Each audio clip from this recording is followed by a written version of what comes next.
তৃতীয় শ্রেণীর বাংলাদেশ ও বিশ্ব পরিচয় বইয়ের 6 পৃষ্ঠা পর্যন্ত আমি ধারাবাহিকভাবে তোমাদের সাথে আলোচনা করেছি।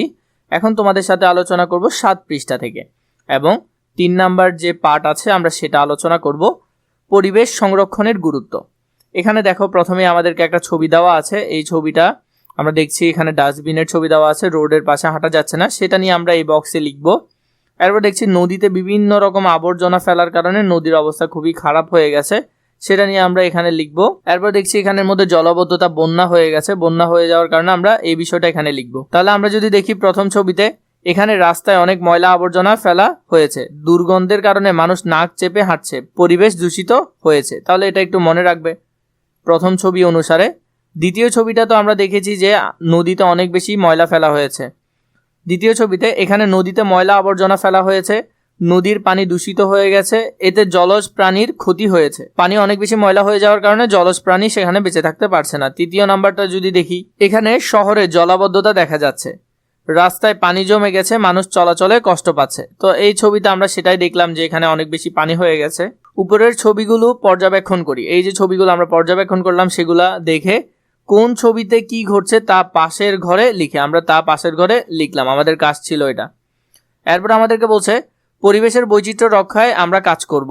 বাড়ির চারপাশ, বিদ্যালয়ের আঙ্গিনা, খেলার মাঠ, রাস্তাঘাট পরিষ্কার পরিচ্ছন্ন রাখতে সবসময় চেষ্টা করব। তাহলে আমরা সবসময় আমাদের আশেপাশেগুলো পরিষ্কার রাখতে চেষ্টা করব। পলিথিন ব্যাগ ও প্লাস্টিক বোতল ব্যবহার করব না, নির্দিষ্ট স্থানে ময়লা আবর্জনা ফেলবো। তো তাহলে আমরা এইসব জিনিসগুলো ব্যবহার করব না, কারণ এগুলো পরিবেশের জন্য অনেক বেশি ক্ষতিকর। গাছপালা আমাদের অক্সিজেন দেয়। কি দেয়? অক্সিজেন।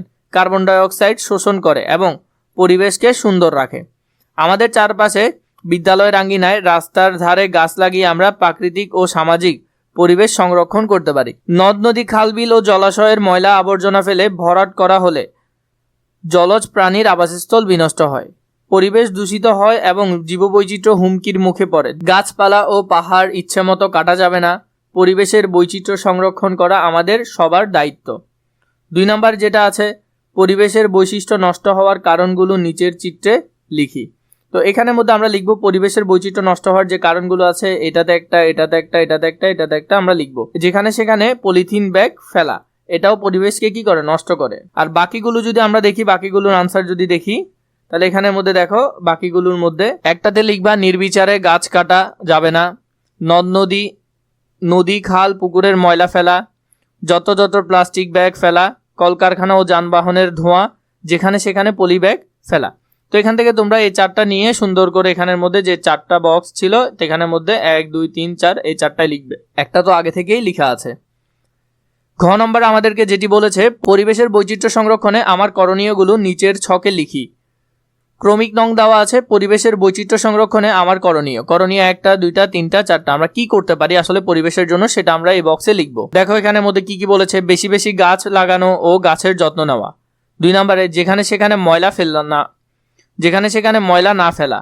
3 নম্বরে বলেছে পলিথিন ও প্লাস্টিক কম ব্যবহার করা। 4 নম্বরে বলেছে নদ নদী ও জলাশয় পরিষ্কার রাখা। এগুলো আমাদের করণীয়। ঘতে আমাদেরকে বলেছে নিচের ছবিগুলোতে কে কি করছে তা দেখি ও এই ক্ষেত্রে আমি কি করব তা পাশের খালি ঘরে লিখি। তো এখানের মধ্যে একটা ছবি দেখছি আমরা, এবার এখানে আরেকটা ছবি দেখছি, এখানে আরেকটা ছবি দেখছি, এখানে আরেকটা ছবি দেখছি। তো এগুলাতে আমরা কি করতে পারি তখন, এই বিষয়গুলো আমরা এখানে খালি জায়গায় লিখব। তো এখানের মধ্যে দেখো স্টুডেন্টরা শ্রেণীকক্ষের মধ্যে ময়লা ফেলছে। তো এটাকে আমরা কি করতে পারি এখন, কে কি করছে? কয়েকজন শিক্ষার্থী শ্রেণীকক্ষে ময়লা ফেলছে। আমি কি করব? আমি ময়লা ডাস্টবিনে ফেলবো এবং সবাইকে পরিষ্কার রাখতে বলবো। এটা প্রথমটার উত্তর তোমরা এখান থেকে সুন্দর করে লিখে নিবে। দ্বিতীয় ছবিতে বেঞ্চে ছেলেমেয়েরা ধাক্কাধাক্কি করছে। তাহলে এখানে লিখবো কি, এখানে লিখবো যে কে কি করছে? শিক্ষার্থীরা বেঞ্চে ডেস্কে এলোমেলো করে রাখছে। তাহলে আমি কি করব? এই বেঞ্চ ডেস্ক গুছিয়ে রাখবো এবং শ্রেণীকক্ষ পরিষ্কার রাখবো। তৃতীয় ছবিতে আমরা যদি দেখি, একটা ছেলে এখানের মধ্যে এই যে কিছু গাছ লাগানো হয়েছে সেগুলোর সাথে কিছু একটা করছে। তাহলে আমরা যদি দেখি কে কি করছে, একজন শিক্ষার্থী করিডোর পরিষ্কার করছে। আমি কি করব? আমি নিয়মিত আশেপাশ পরিষ্কার রাখবো ও ময়লা কুড়িয়ে ডাস্টবিনে ফেলবো। এর পাশাপাশি দেখো আরেকটার মধ্যে এই ছেলেটা বিড়ালকে বা একটা প্রাণীকে মারছে লাঠি দিয়ে। এখানের মধ্যে এই লেখাটা তোমরা একটু ঠিক করে লিখবে, এখানের মধ্যে লেখাটা ভুল এসেছে। তাহলে তোমরা এখানের মধ্যে লিখবে যে একজন ছেলে একটি বিড়ালকে মারছে বা ধাওয়া করছে। তাহলে আমি কি করব? আমি প্রাণীদেরকে যত্ন করব, আদর করব এবং পরিবেশের ভারসাম্যটা রক্ষা করব। এখানে তোমরা নিজের মতো করে এটা গুছিয়ে লিখতে পারো।